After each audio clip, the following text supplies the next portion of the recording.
नमस्कार, AB star news देख रहे हैं आप और न्यूज रूम लाइव में मैं हूं आपके साथ Sohan Singh. News room live में बात करेंगे कुछ अहम खबरों की। बात होगी सड़कों पर हो रही सियासत की, ईडी के सोनिया गांधी से सवाल जवाब की। पूछेंगे सवाल कि आखिर कांग्रेस को क्यों राहुल गांधी और इंदिरा गांधी में समानता है। इसके बाद आगे बढ़ेंगे तो बात मंकी पॉक्स को लेकर के भी करेंगे कि आखिर मंकी पॉक्स से डरना जरूरी है या फिर सावधानी से ही काम चल जाएगा, और कोरोना ज्यादा खतरनाक है या फिर मंकी पॉक्स, इसको लेकर भी बारीकी से विश्लेषण करेंगे।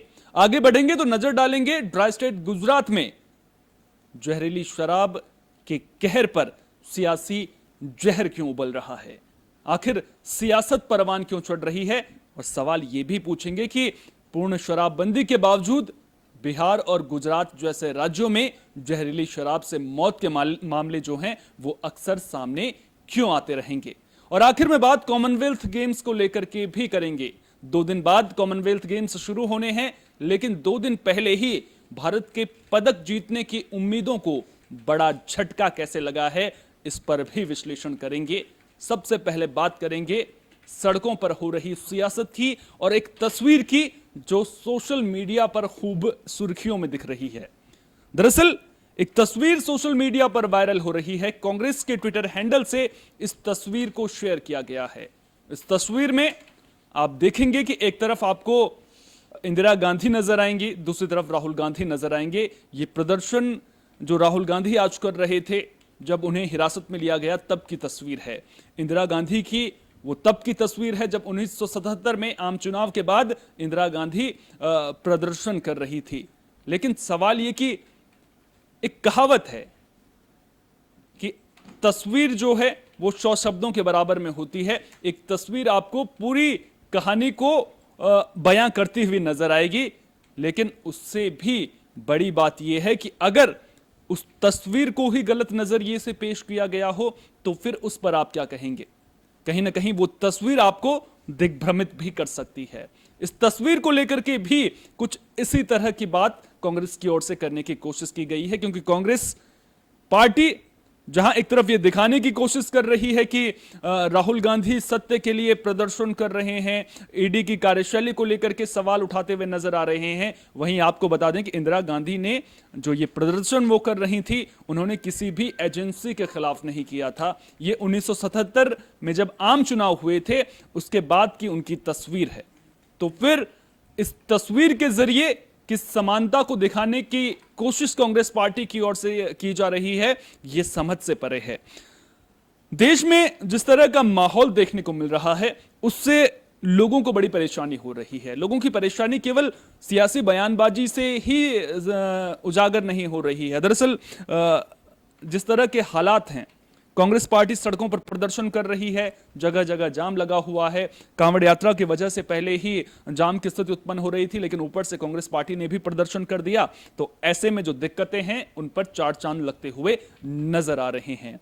बड़ी खबर सबसे पहले आपको बता देते हैं कि आज की बड़ी खबर क्या है। बड़ी खबर यह है कि कांग्रेस पार्टी ने सोनिया गांधी से ईडी की पूछताछ के खिलाफ प्रदर्शन किया। संसद परिसर से विजय चौक तक प्रदर्शन करने की कोशिश, मार्च निकालने की कोशिश कांग्रेस पार्टी की ओर से की गई। और खबर यह भी मिल रही है कि उसके बाद राष्ट्रपति भवन की तरफ कांग्रेस के कार्यकर्ता बढ़ रहे थे, लेकिन उन्हें उससे पहले ही पुलिस ने हिरासत में ले लिया है। तो बड़ी खबर आपको बता रहे हैं, सोनिया गांधी से पूछताछ के विरोध में प्रदर्शन के दौरान कांग्रेस नेताओं को हिरासत में लिया गया है। दिल्ली पुलिस ने राहुल गांधी को भी हिरासत में लिया है। बड़ी खबर आपको बता दें, राहुल गांधी के साथ कई कांग्रेस नेताओं को भी हिरासत में लिया गया है। दरअसल पुलिस ने राजघाट के पास प्रदर्शन की इजाजत नहीं दी थी। कांग्रेस नेताओं ने संसद परिसर से विजय चौक की ओर यह मार्च निकाला था, जो बाद में राष्ट्रपति भवन की तरफ बढ़ता हुआ नजर आ रहा था, लेकिन सुरक्षा के चलते पुलिस ने पहले ही कांग्रेस नेताओं को हिरासत में ले लिया है, जिसके बाद से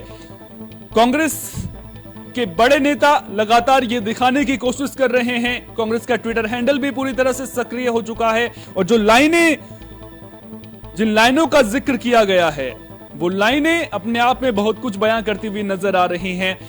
ये दिखाने की कोशिश की गई है कि सरकार उनकी आवाज को दबाने की कोशिश कर रही है।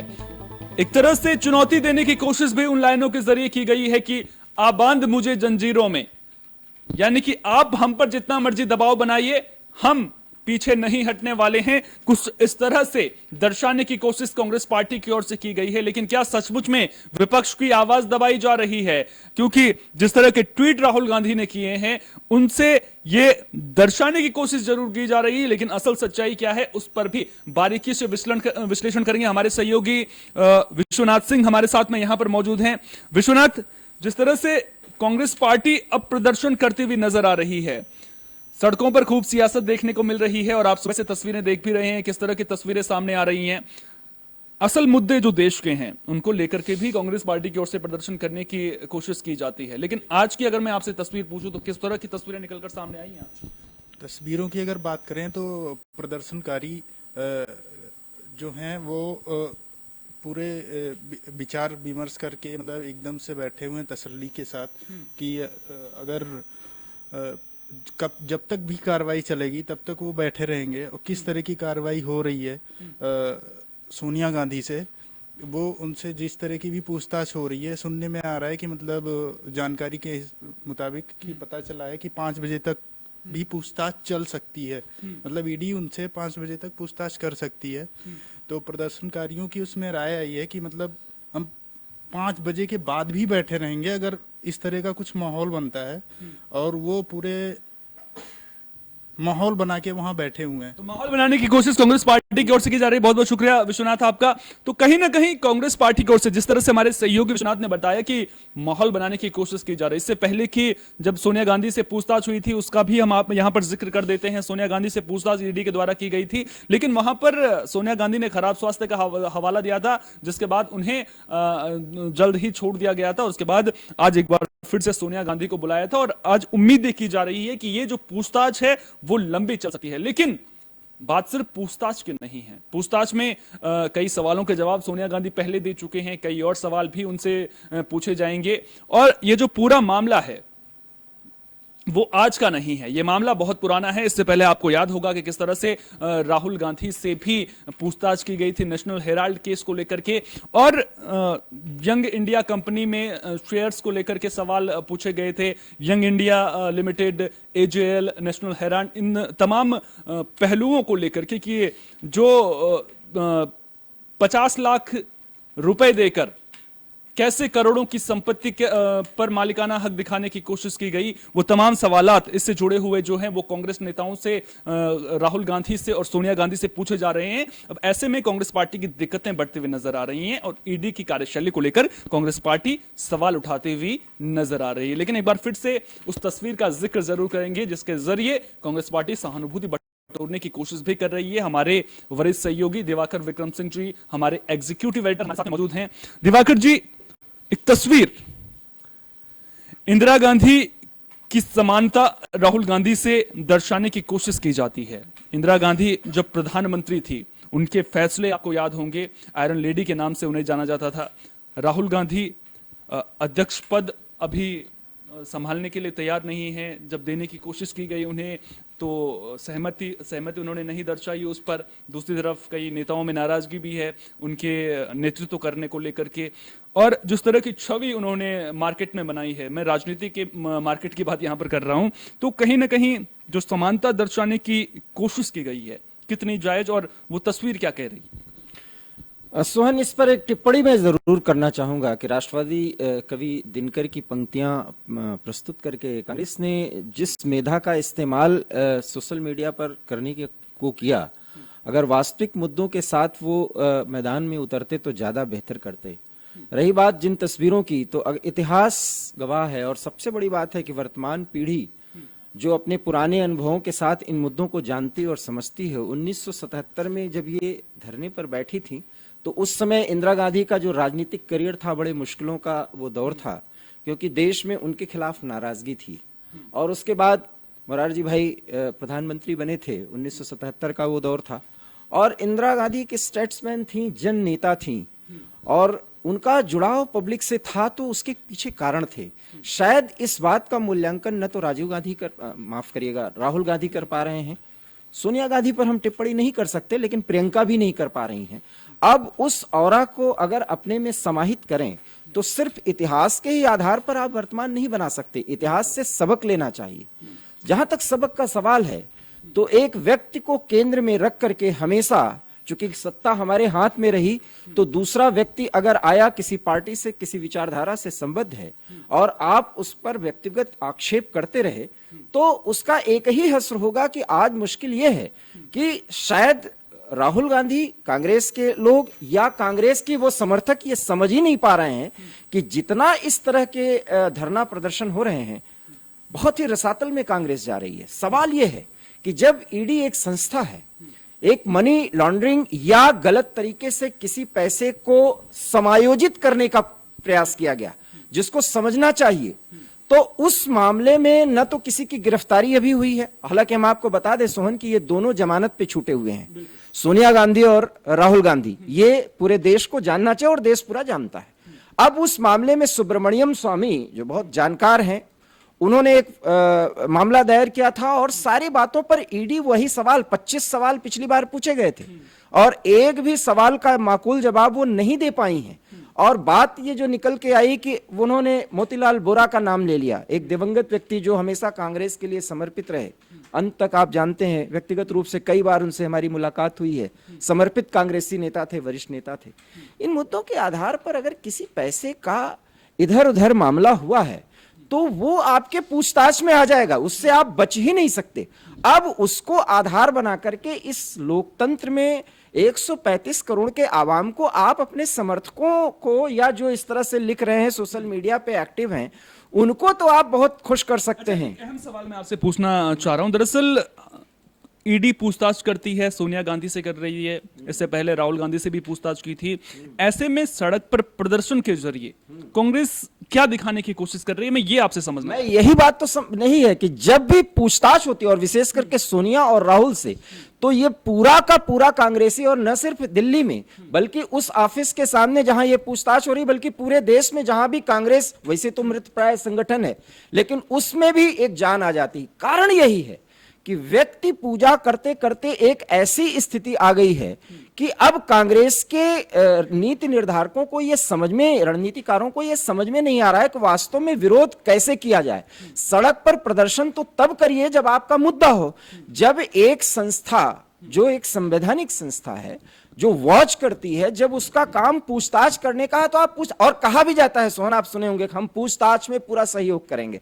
आप जाइए, पूछताछ करिए, अगर इस पूछताछ में कहीं फंसने फंसाने का मामला होगा तो वो तो आ जाएगा सामने। इतने घोटाले और घपले हुए हैं, पूछताछ हुई है। मैं एक बार फिर सोहन इसका जिक्र करूंगा जो एक आप शायद पिछली बार भी किए थे जब राहुल से पूछताछ हो रही थी।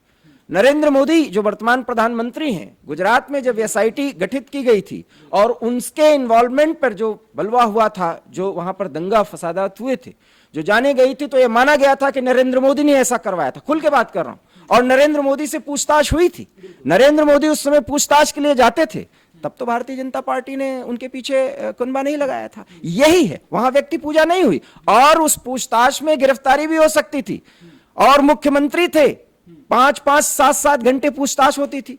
हुआ, पूछताछ हुई। और कितने भी ऐसे मामले हैं, आप फहरिस्त है, 1947 के बाद इस तरह के मामले आए। राहुल गांधी और सोनिया गांधी, यही मैं कह रहा हूं कि इस व्यक्ति के व्यक्तिवाद पर जो ये पूजा करने की ये प्रवृत्ति है, वैसे तो गोदी मीडिया का बड़ा आरोप लगाते हैं उनके विशेषज्ञ जानकार, वो समझें कि ये देश बहुत अच्छी तरीके से देख रहा है। इससे सिंपैथी, अपने ही कुनबे में सिंपैथी हो सकती है, बाहर सिंपैथी नहीं हो रही। और आप जो सवाल कर रहे हैं, यही एक सवाल है कि इस समय धरना प्रदर्शन का क्या मतलब है। पूछताछ तो होनी है, वो तो बंद हो नहीं सकता, क्योंकि आप उससे और इसमें सरकार का इन्वॉल्वमेंट नहीं है। वो आप कह सकते हैं कि आप प्रयोग कर रहे हैं, भाई पूछताछ का जो समय निर्धारित है वो पूछताछ होगी। बहुत एक मौजू है, एक उदाहरण सोहन, उसको हमें देखना चाहिए। पार्थ चटर्जी से पूछताछ हो रही है, अब उसमें कोई इन्वॉल्वमेंट का मामला आया। यह होता है नेता का मतलब, स्टेट्समैन का मतलब, या समझदार, दूरगामी दृष्टिकोण रखने वाले नेता का। ममता बनर्जी ने समझ लिया मामला तो गड़बड़ है, और है गड़बड़, है गड़बड़। इसलिए ममता ने कहा कि अगर दोषी हो तो आपको सजा देनी ही चाहिए। लेकिन हाँ, उन्होंने तंज भी किया है कि बीजेपी जानबूझ करके ऐसा कर रही है। एक सवाल आपने ममता बनर्जी का जिक्र छेड़ ही दिया, तो एक सवाल तो यहां पर बनता है, कांग्रेस पार्टी, टीएमसी पार्टी, कौन लीड करता हुआ नजर आ रहा है 2024 में? संक्षेप में जवाब। मुझे तो लगता है कि सोहन, ये बड़ा अहम सवाल है। बंगाल में टीएमसी रहेगी, लेकिन लोकसभा के चुनाव में टीएमसी की स्थिति मुश्किलों में आ सकती है। नहीं, वो तो सबको पता है, लेकिन दोनों पार्टी में विपक्ष का चेहरा, लेकिन मुझे लगता है कि कम से कम वर्तमान स्थिति में अगर राहुल गांधी को प्रस्तुत किया जा रहा है तो राहुल गांधी विपक्ष के सर्वमान्य नेता नहीं होने जा रहे हैं, नहीं होने जा रहे हैं। अब ममता होंगी कि कौन होंगी ये बात और है, लेकिन राहुल गांधी तो कम से कम। केजरीवाल की ओर से मुझे ऐसा लगता है कि केजरीवाल एक बेहतर विकल्प के तौर पर प्रस्तुत किए जा सकते हैं, लेकिन ममता दीदी की अपनी महत्वाकांक्षाएं हैं, वो सीनियर लीडर भी हैं और एक जन नेता के रूप में वो स्थापित कर सकती हैं, लेकिन बंगाल से बाहर आते ही उनकी भी अपनी सीमाएं हो जाती हैं। और अच्छा, ठीक है, उपराष्ट्रपति पद के चुनाव को लेकर के जब चेहरे का ऐलान हुआ, शरद पवार ने उस नाम का ऐलान किया, धुरी शरद पवार बनते हुए नजर? मुझे लगता है कि सोहन बहुत देर हो चुकी है, ऐसा कुछ हो नहीं पाएगा और 2024 बहुत क्लियर पिच है और मैं बहुत पहले से ये कह रहा हूं कि ये चुनाव नहीं हो पाएगा और ये चुनाव बहुत आसान होने जा रहा है 2024 का। ठीक है, तो कुछ सवाल मैंने आउट ऑफ कंटेक्स्ट जरूर पूछे हैं, लेकिन उन सवालों का भी एक मतलब था। वो मतलब दो जो कार्रवाइयां हो रही हैं ईडी की, उनमें छिपा हुआ था। पहला, बंगाल में पार्थ चटर्जी, उनके खिलाफ कार्रवाई होती है, उनकी करीबी के घर से 20 करोड़ से ज्यादा का कैश मिलता है। ममता बनर्जी का बयान सामने आता है कि अगर भ्रष्टाचार किया है तो कार्रवाई होनी चाहिए, सजा मिलनी चाहिए। साथ ही साथ बीजेपी पर तंज भी कसती हैं, कहती हैं कि जो संवैधानिक शक्तियां हैं उनका इस्तेमाल करने की कोशिश बीजेपी की ओर से की जा रही है, उनका दुरुपयोग भी जो है वो बीजेपी कर रही है, जो भी स्वतंत्र एजेंसियां हैं उनका इस्तेमाल बीजेपी कर रही है।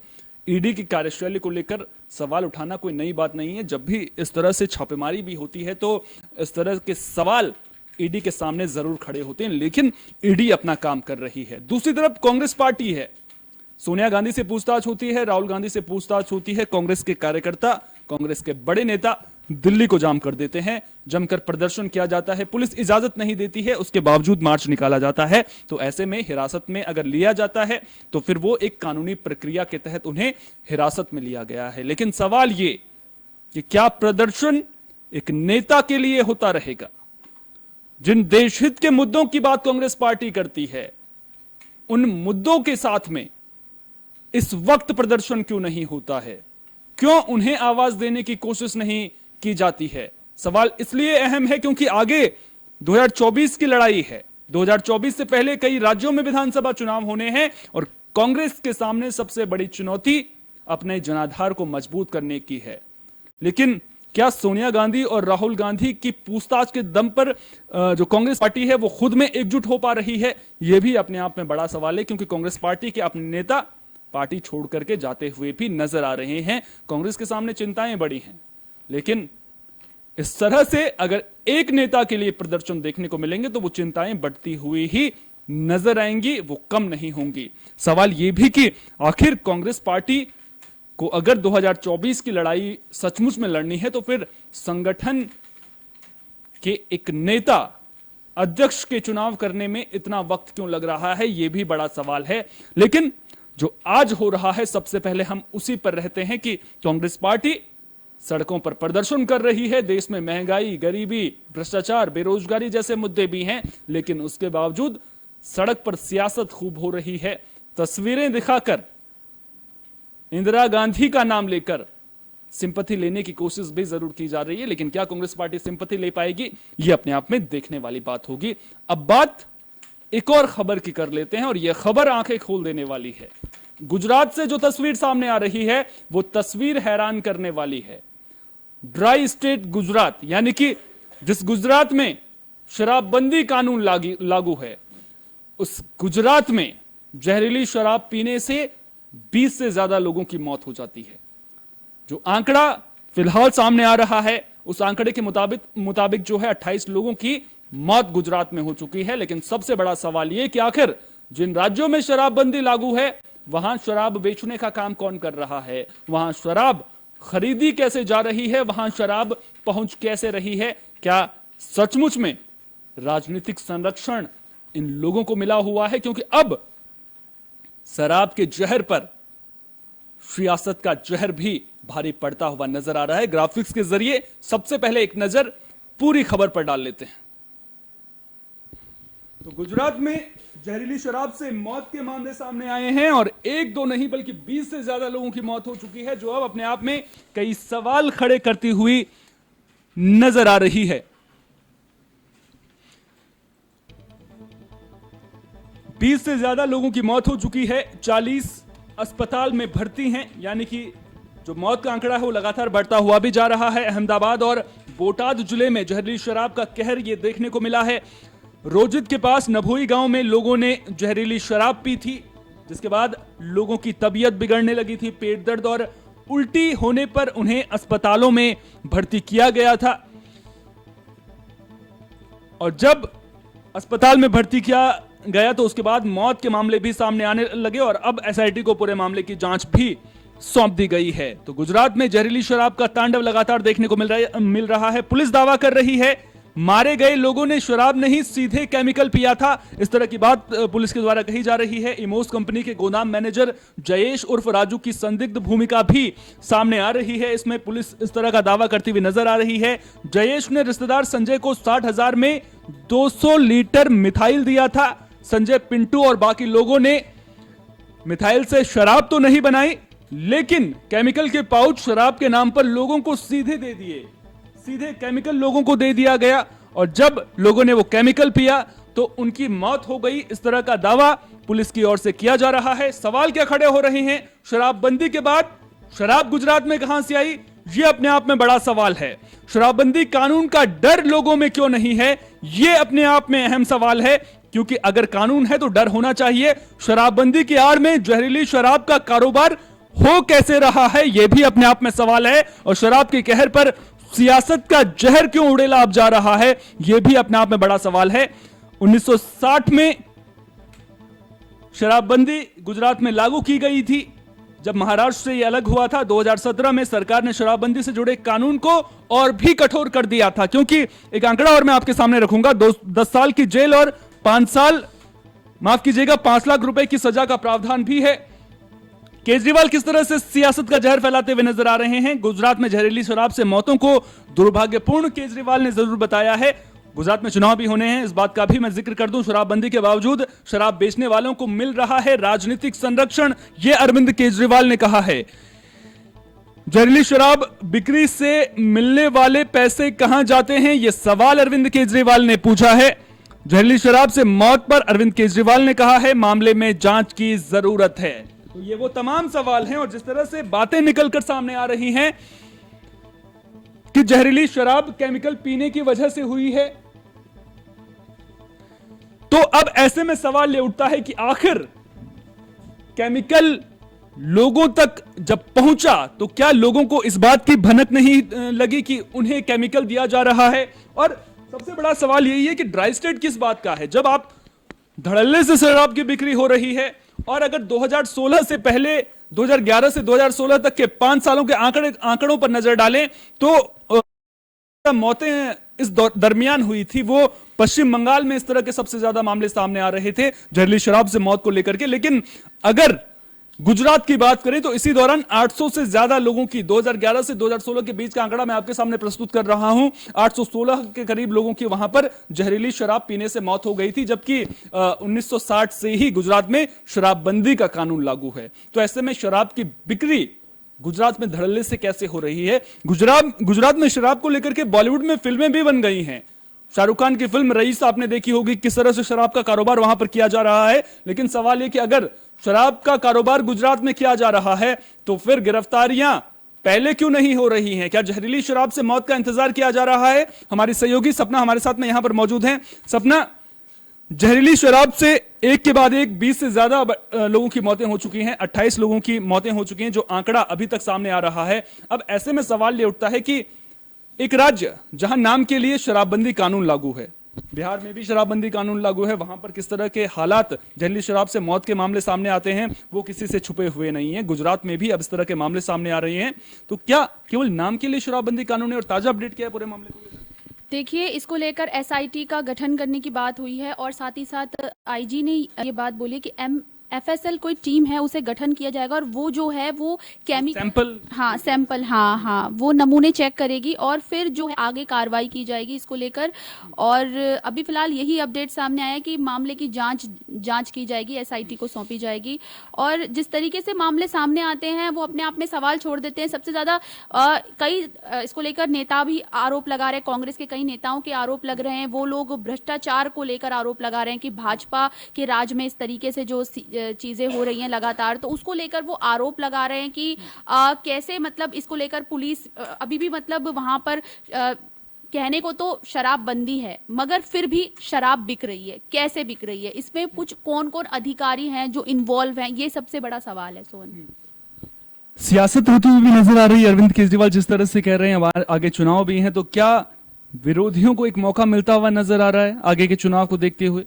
देखिए ये इस पर मैं बस इतना ही कहूंगी कि जिस तरीके से सियासत तेज हो चुकी है इसको लेकर, तो ऑब्वियसली विरोधियों को मौका मिल रहा है, भाजपा को टारगेट करने का मौका मिल रहा है। उनको चाहिए, बहाना चाहिए हर बार ढूंढने का। जिस तरीके से अभी बीच में राहुल गांधी का भी जो है अभी वो उसको लेकर प्रदर्शन कर रहे हैं, जिस तरीके से वो विजय चौक पर प्रदर्शन कर रहे हैं, तो उस पे भी वो मतलब भाजपा को निशाना साधते रहते हैं। और जिस तरीके से भाजपा को टारगेट किया जाता है, तो आने वाले मतलब यही है कि उनका मकसद ही यही है कि बात बात पर टारगेट करना, तो वो अपने उससे थोड़ी ना चूकेंगे। बहुत बहुत शुक्रिया सपना आपका।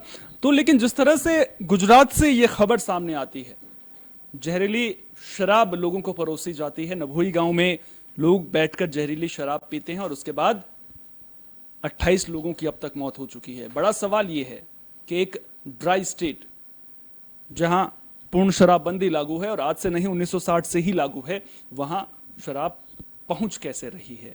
क्योंकि जो आंकड़े मैंने आपके सामने इससे पहले रखे, उसके बाद इतना तो स्पष्ट है कि यह कोई नया नहीं है। पहले भी वहां पर शराबबंदी के बावजूद शराब पहुंच रही है, लोग शराब खरीद रहे हैं, लोग शराब पी भी रहे हैं। खबर तब उठती है जब जहरीली शराब से मौत के मामले सामने आते हैं।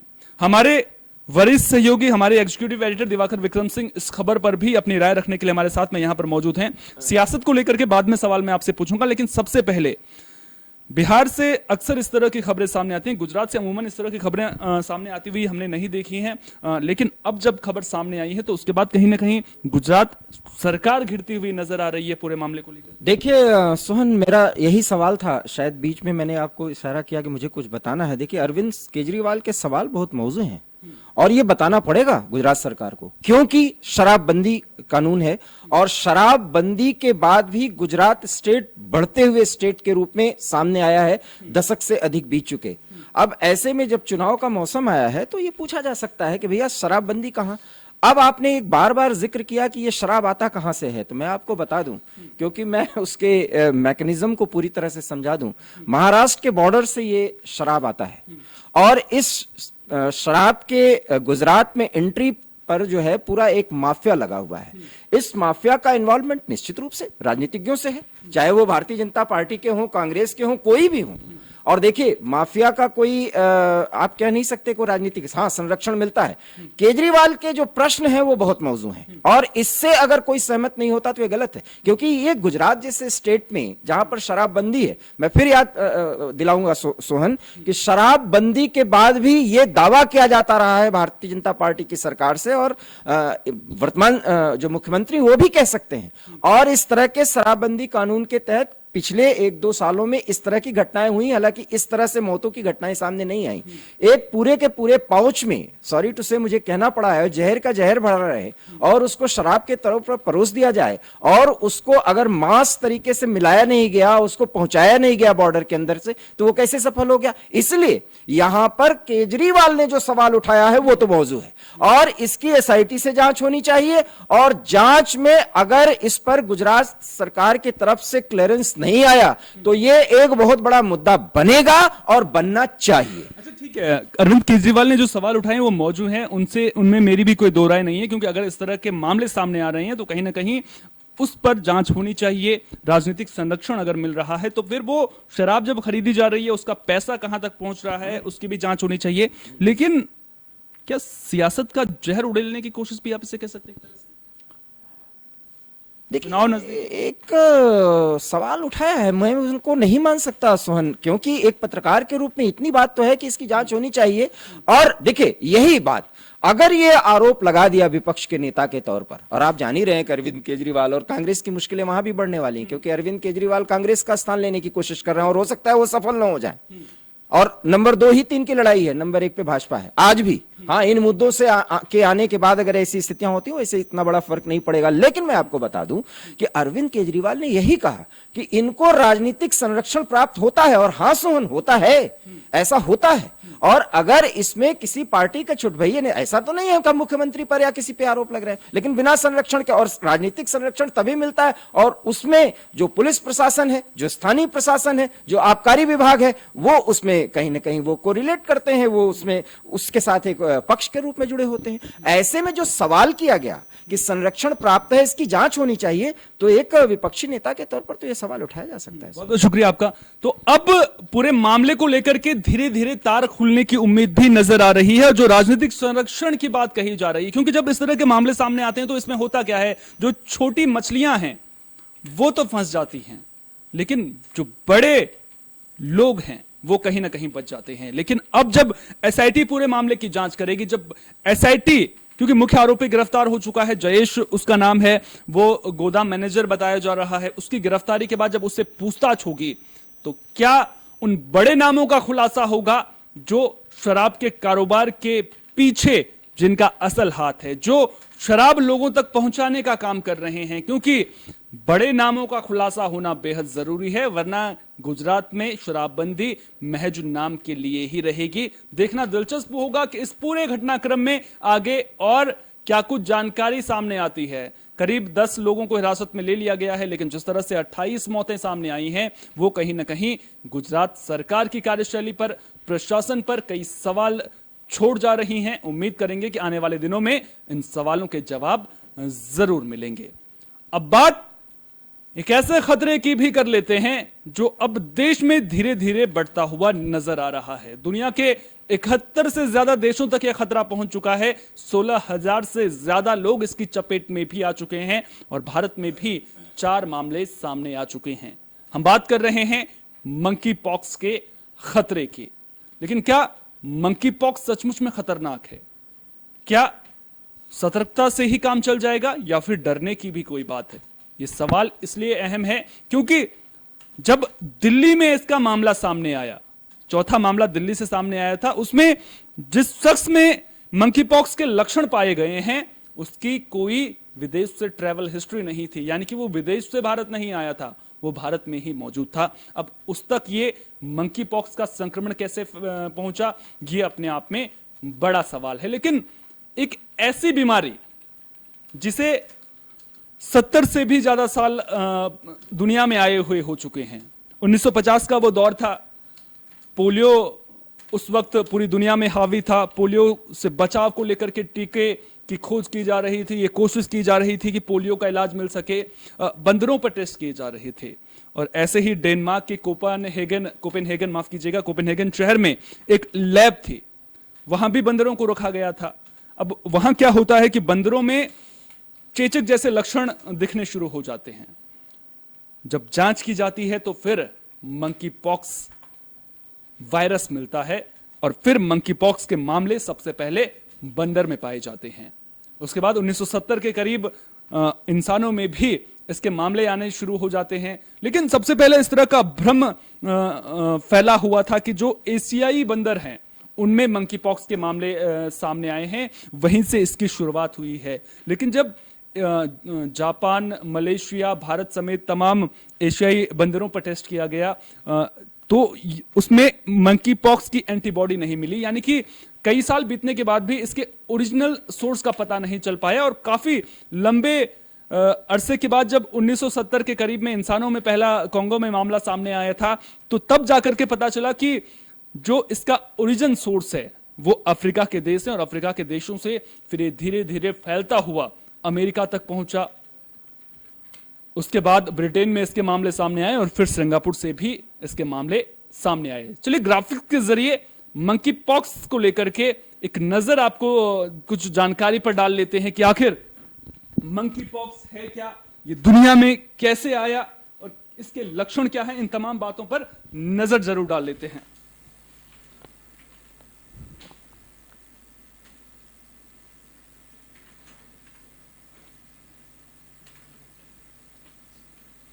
तो आप स्क्रीन पर देख सकते हैं मंकी पॉक्स क्या है। 1958 में बंदरों में पहला मामला मिला था।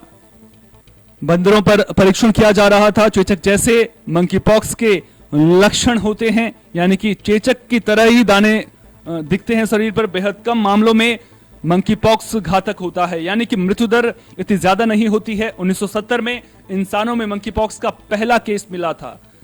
1970 का वो दौर था। कांगो में 9 महीने के बच्चे में संक्रमण मिला था। 1970 के बाद 11 अफ्रीकी देशों में इसके मामले सामने आए थे। 1970 के बाद 11 अफ्रीकी देशों में मंकी पॉक्स के मामले सामने आए। 2003 में अमेरिका, 2018 में इजराइल और ब्रिटेन में मंकी पॉक्स के मामले मिले थे। 2003 में अमेरिका में एक शख्स पॉजिटिव पाया गया था। भारत में मंकी पॉक्स के मामलों पर भी नजर डाल लेते हैं। 14 जुलाई को केरल के कोल्लम जिले में पहला केस सामने आया था। यूएई से ये शख्स लौटा था जिसमें मंकी पॉक्स का मामला मिला था। उसके बाद केरल में ही दूसरा केस 18 जुलाई को सामने आया था, जब कन्नूर जिले में मंकी पॉक्स का मामला सामने आया था। केरल के मलप्पुरम जिले में तीसरा केस मिला, जहां यूएई से एक शख्स लौटा था जिसमें मंकी पॉक्स का मामला सामने आया था। और चौथा केस 24 जुलाई को दिल्ली में सामने आया है, जहां मंकी पॉक्स का यह मामला सामने आया है, लेकिन इसमें ट्रैवल हिस्ट्री नहीं है। लक्षणों पर नजर डालें। संक्रमित होने के बाद 6 से 13 दिन में इसके लक्षण दिखते हैं, यानी कि वक्त लगता है लक्षण दिखने में, और सावधानी बरतनी बेहद जरूरी हो जाती है। कई बार तो 5 से 21 दिन में संक्रमित होने के बाद लक्षण दिखते हैं। शुरुआत में चिकन पॉक्स, खसरा और चेचक जैसे लक्षण मंकी पॉक्स के होते हैं। बुखार, तेज सिर दर्द, सूजन, पीठ दर्द, मांसपेशियों में दर्द और थकान, इस तरह के लक्षण दिखने लगते हैं। बुखार के 1 से 3 दिन बाद त्वचा पर लक्षण दिखते हैं। शरीर पर दाने निकलने लगते हैं। तस्वीर में भी आप देख सकते हैं किस तरह के दाने निकलते हैं। कोरोना के मुकाबले कितना खतरनाक है मंकी पॉक्स, इस पर भी बात होनी बेहद जरूरी है। कोरोना की तरह संक्रामक ये नहीं है। मंकी पॉक्स में मृत्यु दर बेहद कम है। इसके अलावा जल्द लक्षण पता लगने पर इलाज भी संभव है। हालांकि दवाई अभी तक नहीं है, ये चिंता का विषय जरूर है। और समलैंगिक पुरुषों में ज्यादा मंकी पॉक्स फैलता है। इसको लेकर के कई तरह की स्टडीज अभी भी की जा रही हैं। सरकार की तैयारियां कैसी हैं? मंकी पॉक्स के मामलों पर केंद्र सरकार की नजर लगातार बनी हुई है। सरकार किसी भी तरह की कोताही नहीं बरत रही है। बैठकों का सिलसिला भी शुरू हो चुका है। केस मिलने से पहले ही राज्यों को एडवाइजरी भी जारी कर दी गई थी। केरल में मामला मिलने के बाद वहां पर उच्च स्तरीय टीम भी भेजी गई थी कि ताकि मामले बिगड़े ना। राज्यों को निगरानी बढ़ाने के आदेश भी केंद्र सरकार की ओर से दे दिए गए हैं कि हालात पर आप नजर बनाए रखिए। एयरपोर्ट पर जांच, संदिग्ध मामलों में पर्याप्त जांच के आदेश भी सरकार की ओर से दिए गए हैं। संक्रमित के संपर्क में आए लोगों की निगरानी के निर्देश भी केंद्र सरकार की ओर से दिए गए हैं। और यूपी सरकार ने भी बड़ा फैसला किया है। कोविड अस्पतालों में 10-10 बेड आरक्षित करने के निर्देश यूपी सरकार की ओर से दिए गए हैं। और भारत जैसे देश में मंकी पॉक्स परेशानी की वजह कैसे बन जाता है? भारत की जिस तरह से बड़ी जनसंख्या वाला देश भारत है, बड़ी आबादी वाला देश भारत है, तो क्या ऐसे में डरने की जरूरत मंकी पॉक्स से है? सबसे अहम सवाल यह है। दरअसल मंकी पॉक्स जिस तरह की बीमारी है, अगर आप कोरोना से इसकी तुलना करेंगे तो कोरोना हवा से हवा में फैल रहा था, जिसकी वजह से मास्क लगाना बेहद जरूरी हो जा रहा था। वहीं अगर मंकी पॉक्स को लेकर के बात करें तो इसका संक्रमण कब फैलता है? जब किसी के संपर्क में इंसान आता है तो तब इसके चांसेस जो हैं वो ज्यादा फैलने के होते हैं। या फिर समलैंगिक संबंधों की अगर मैं बात करूं तो तब जो है इसके फैलने के, प्रसार के चांसेस इसके ज्यादा हो जाते हैं। इसलिए भारत में अगर ये फैलता है, चिंता की बात तभी होगी जब भारत में इसके केसेस एक के बाद एक लगातार सामने आएंगे। अभी चिंता की कोई बात नहीं है। और सरकार जिस तरह से तैयारियां करती हुई नजर आ रही है, ऐसे में लोगों को भी सरकार का सहयोग करने की जरूरत है। लेकिन डरने की बात नहीं है, सावधान रहने की बात जरूर है। हमारी सहयोगी सपना वर्मा हमारे साथ में यहां पर मौजूद हैं। सपना, पहले कोरोना आया, उसके बाद अब मंकी पॉक्स सरदर्दी बढ़ाता हुआ नजर आ रहा है।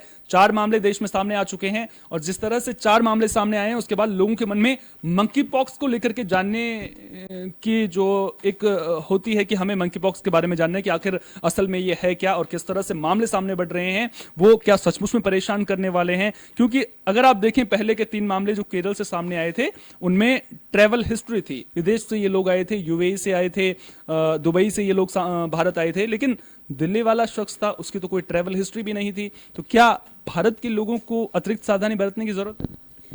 देखिए, जिस तरीके से मामले सामने आ रहे हैं उसके बाद प्रशासन काफी ज्यादा अलर्ट हो गया है। दिल्ली के उपराज्यपाल की बात करें तो उन्होंने मीटिंग की है और इसको लेकर दिशा निर्देश अधिकारियों को दिए हैं। वहीं बात की जाए अब जो इंटरनेशनल एयरपोर्ट है, इंदिरा गांधी एयरपोर्ट पर भी व्यवस्था कर दी जा चुकी है। जो भी अगर सस्पेक्ट पाया गया इस तरीके का मरीज, उसे सीधा जो है LNJP हॉस्पिटल में भर्ती कराया जाएगा और फैमिली को भी आइसोलेट कराने की बात सामने आई है। तो किस तरीके से लगातार जो है मंकी पॉक्स के जब दिल्ली से मामले सामने आए तो दिल्ली का प्रशासन काफी ज्यादा अलर्ट हो गया है। जिला अधिकारियों को, जितने भी डिस्ट्रिक्ट के अधिकारी हैं, सबको दिशा निर्देश दे दिए गए हैं और इसको लेकर जो है पूरी तरह से दिल्ली जो है अलर्ट हो चुका है और पूरी तरह से सतर्कता बरती जा रही है।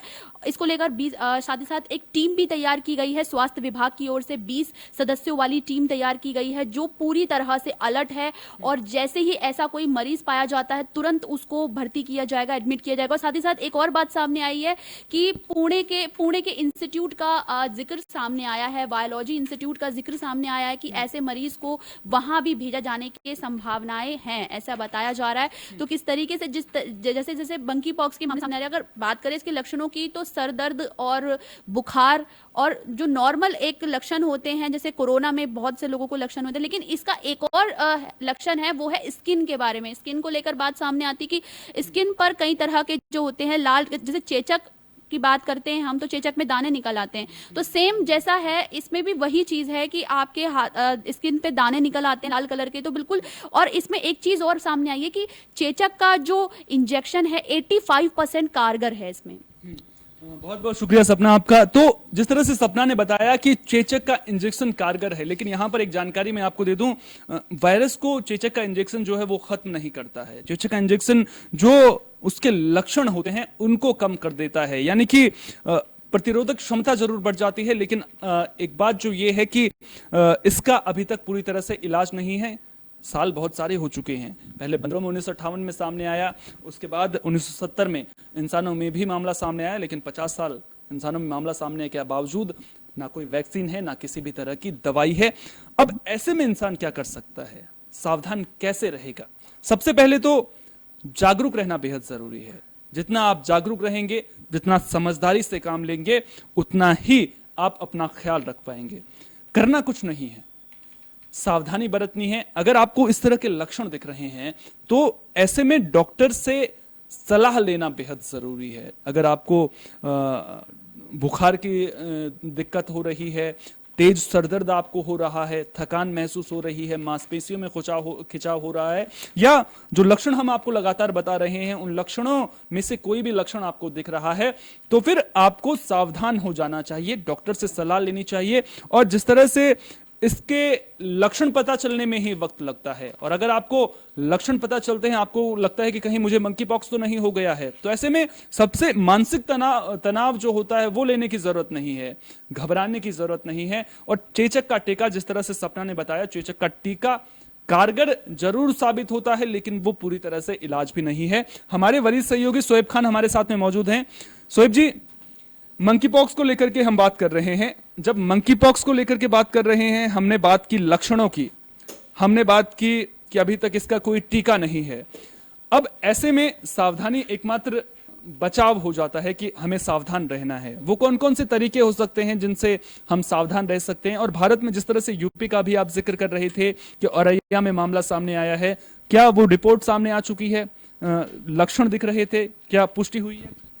सोनल, देखिए, जो अभी इंडिया में आए हैं इसमें 1-2 मामलों को छोड़ दिया, दिल्ली और केरल को छोड़ दिया जाए, जो उत्तर प्रदेश में जो मामले आए हैं अभी उसमें लक्षण कोई ऐसे नहीं। लक्षण की बात कही गई, उसका सैंपल लेके भेजा गया है निरीक्षण के लिए, अभी उसकी रिपोर्ट नहीं आई है।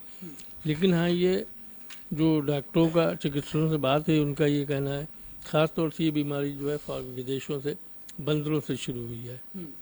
तो वही कहा जा रहा है कि अगर आप बंदरों से भी बचने के लिए कहा जा रहा है। ठीक है, तो बंदरों से भी बचने के लिए कहा जा रहा है, यानी कि पालतू जानवरों के संपर्क में आने से बचने के लिए कहा, माफ कीजिएगा, पालतू नहीं बल्कि जंगली जानवरों से संपर्क में आने से उनके कहा जा रहा है। हमारे सहयोगी विश्वनाथ भी हमारे साथ में मौजूद हैं। विश्वनाथ, मंकी पॉक्स को लेकर के तमाम तरह की बातें की जा रही हैं, कोरोना से तुलना भी होने लग गई है, लेकिन क्या कोरोना से तुलना जायज है जिस तरह से मामले सामने आ रहे हैं?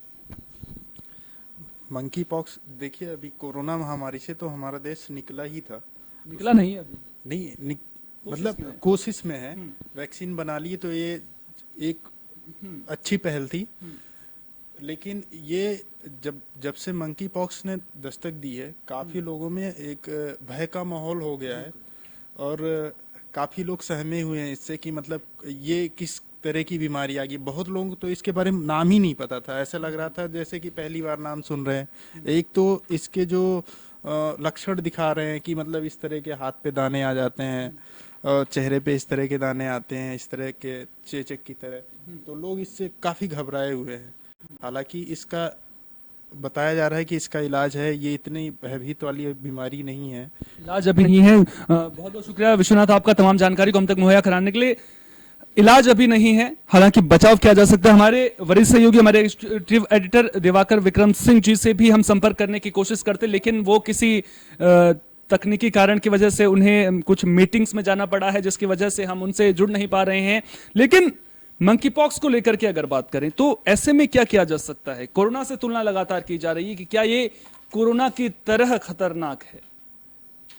कोरोना महामारी, उसकी एक के बाद एक जो लहरें सामने आई वो देश ने देखी, किस तरह से देश में हाहाकार मच गया था। और कोरोना जिस तेजी के साथ में फैल रहा था, तुलना अगर की जाए तो मंकी पॉक्स उस कोरोना महामारी से तुलना में उतना गंभीर नजर नहीं आता है, क्योंकि अभी तक कम्युनिटी स्प्रेड जैसी बात निकलकर सामने नहीं आती है।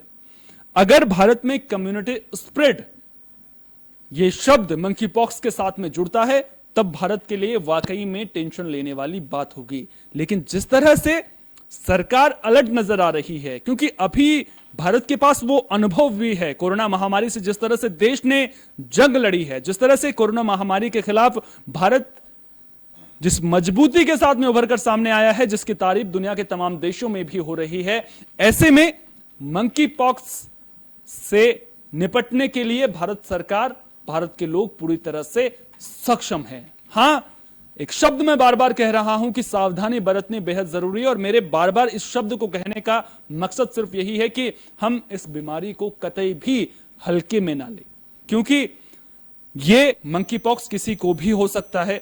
और जिस तरह से सरकार की ओर से तैयारियां की गई हैं, जिस तरह से निगरानी बढ़ाने के आदेश दिए गए हैं, जिस तरह से जांच की बात कही जा रही है, एयरपोर्ट पर चेकिंग की जा रही है, और यूपी में कोविड जो अस्पताल है वहां पर 10-10 बेड आरक्षित करने की भी बात कही गई है। अब ऐसे में अगर मंकी पॉक्स का स्प्रेड ज्यादा होता भी है तो भारत के लिए वहां पर पॉजिटिव पॉइंट्स क्या हैं, उन पॉजिटिव पॉइंट्स पर भी बात कर लेते हैं। दरअसल जब कोरोना महामारी सामने आई थी तो उस वक्त भारत सरकार ने बजट में भी आपने देखा होगा कि हेल्थ सेक्टर पर किस तरह से निवेश किया गया था।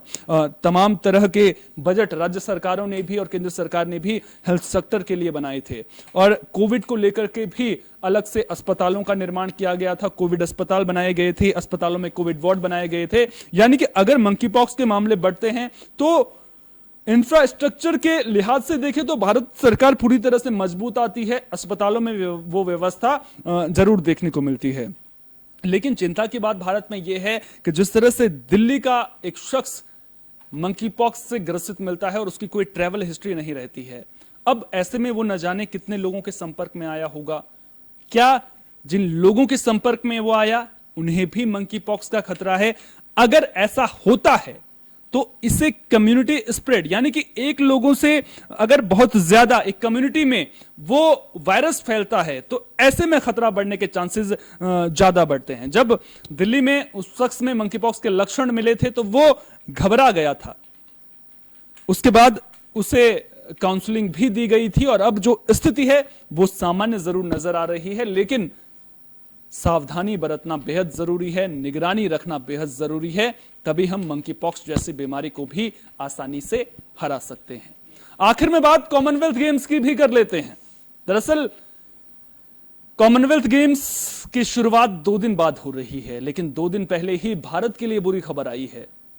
भारत के star javelin thrower Neeraj Chopra Commonwealth games में हिस्सा नहीं लेंगे, क्योंकि उनकी जो एक प्रॉब्लम सामने आ रही है कि वो जो है एक चोट से वो उबर नहीं पाए हैं। जब उनका एमआरआई भी किया गया तो ऐसे में डॉक्टर्स ने उन्हें करीब 1 महीने बेड रेस्ट की सलाह दी है, उन्हें खेल से दूर रहने की बात कही गई है। और जो ये इंजरी नीरज चोपड़ा की है वो आज की नहीं है। दरअसल आपको याद होगा कि वर्ल्ड एथलेटिक्स गेम्स का आयोजन इससे पहले हुआ था, अमेरिका में वो गेम्स चल रहे थे, और जब फाइनल मुकाबला खेला जा रहा था तो उसी दौरान नीरज चोपड़ा को चोट भी आई थी और नीरज चोपड़ा को खिंचाव महसूस हुआ था। उसके बाद जब उन्होंने बात की तो उनके पास एक ऑप्शन उस वक्त में यह था कि वो अपना वो गेम बीच में छोड़ दें, लेकिन उन्होंने वो गेम बीच में नहीं छोड़ा। उन्होंने कहा कि मैं ये नहीं चाहता कि दुनिया के लोग ये सोचें कि ये चोट का बहाना बनाकर बीच में गेम छोड़ करके आ गया। उन्होंने वो गेम खेला था और उसमें भारत को सिल्वर मेडल भी मिला था, हाल ही की बात है। और अब जब 2022 यानी कि इस साल के कॉमनवेल्थ गेम्स 2 दिन बाद शुरू होने वाले हैं, ऐसे में उम्मीद ये की जा रही थी कि नीरज चोपड़ा जिस तरह की फॉर्म में वो हैं, ओलंपिक में इससे पहले उन्होंने गोल्ड मेडल जीतकर भारत का नाम रोशन किया था, उसके बाद वो सुर्खियों में भी आए थे, तो उम्मीद ये की जा रही थी कि इस बार कॉमनवेल्थ गेम्स में भी और कुछ हो ना हो जेवलिन थ्रो में भारत का पदक पक्का है। लेकिन शायद नियति को कुछ और ही मंजूर था और जो नीरज चोपड़ा हैं वो चोट की वजह से कॉमनवेल्थ गेम्स से बाहर हो चुके हैं। हमारी सहयोगी सपना वर्मा हमारे साथ में यहां पर मौजूद हैं। सपना, क्या कुछ ताजा अपडेट नीरज की हेल्थ को लेकर के सामने आ रहा है? अभी तो ये तो साफ हो चुका है कि वो जो है कॉमनवेल्थ गेम्स का हिस्सा नहीं बन पाएंगे, लेकिन कब तक वो ठीक हो पाएंगे? देखिए, 1 महीने का टाइम दिया गया है उन्हें बेड रेस्ट का। जिस तरीके से ग्रोइन इंजरी बताई जा रही है, ग्रोइन इंजरी की वजह से वो मांसपेशियों में खिंचाव के कारण होती है वो, जिस वजह से वो काफी ज्यादा परेशान है और अब वो जो है कॉमनवेल्थ गेम से हट गए हैं, जो कि इंग्लैंड के बर्मिंघम में होने वाला है। अब जो गेम होने वाला है वो 5 तारीख को था, 5 अगस्त को मैच था, लेकिन अब भारत का प्रतिनिधित्व डीपी मनु की ओर से हो रहा है। तो किस तरीके से जो है अब नए खिलाड़ी जिनसे उम्मीद लगाई जा रही है, डीपी मनु से और रोहित से उम्मीद लगाई जा रही है, तो किस तरीके से 2 नए खिलाड़ियों के नाम उभर कर सामने आए हैं जिनसे कि उम्मीदें लगाई जा रही हैं। वहीं बात की जाए उनकी इंजरी को लेकर तो ये पुरानी है, इससे पहले भी 2019 में उन्होंने इसको लेकर इलाज उनका चल रहा था। उसके बाद फिर उन्होंने अमेरिका में जब अमेरिका में गेम्स हुए एथलेटिक्स में उन्होंने गोल्ड मेडल जीता, फिर अब 1 हफ्ते पहले ही वो सिल्वर लेकर आए हैं। तो किस तरीके से जो है बात करते हैं नीरज चोपड़ा को लेकर, तो नीरज चोपड़ा से काफी ज्यादा उम्मीदें थी कि वो गोल्ड मेडल इस बार भी लेकर आएंगे, लेकिन अब जिस तरीके से चीजें सामने आई हैं तो ऐसे में काफी ज्यादा निराशा भी हाथ लगी है, क्योंकि उनसे काफी उम्मीदें थी भारत को। तो नीरज चोपड़ा से उम्मीदें बहुत ज्यादा थी। और आपको याद दिला दूं कि जब प्रधानमंत्री नरेंद्र मोदी ने भी जो एथलीट्स कॉमनवेल्थ गेम्स के लिए जा रहे थे उनसे वर्चुअल कॉन्फ्रेंस के जरिए बातचीत की थी, तो ये उम्मीद जताई थी कि नीरज चोपड़ा जो है वो मेडल लेकर के आएंगे, और जो बाकी एथलीट्स थे उनसे भी उम्मीद जताई गई थी। अब ऐसे में जब एक खिलाड़ी चोटिल होता है या फिर किसी कारणों की वजह से हिस्सा नहीं बन पाता है, तो ऐसे में जो उस खिलाड़ी की जगह लेता है, जो नाम सपना वर्मा ने लिए, डीपी मनु और रोहित का नाम लिया, ऐसे में अब इन खिलाड़ियों के ऊपर जिम्मेदारी होगी, क्योंकि जो लेगेसी नीरज चोपड़ा की है, उन्होंने अभी गेम छोड़ा नहीं है, वो वापस भी लौटेंगे और फिर से जेवलिन थ्रो करते हुए नजर आएंगे। लेकिन बीच में जो एक ब्रेक है, उस ब्रेक में नए खिलाड़ियों के लिए मौका बनता हुआ नजर आ रहा है और अब इन्हें अपना नाम रोशन करने का, देश का नाम रोशन करने का मौका मिला है। उम्मीद तो यही करेंगे कि जो नए खिलाड़ी हैं वो भी नीरज चोपड़ा के पद चिन्हों पर चलते हुए नजर आएंगे, और साथ ही साथ उम्मीद ये भी रहेगी कि नीरज चोपड़ा की जो इंजरी है वो जल्द से जल्द ठीक होगी, वो जल्द से जल्द ठीक होकर के वापस मैदान में उतरेंगे और बुलंदियों के झंडे गाड़ते हुए नजर आएंगे। फिलहाल के लिए न्यूज रूम लाइव में इतना ही। देश दुनिया की तमाम अहम खबरों के लिए बने रहिए एबी स्टार न्यूज के साथ, क्योंकि यहां पर खबरों का सिलसिला कभी नहीं थमता।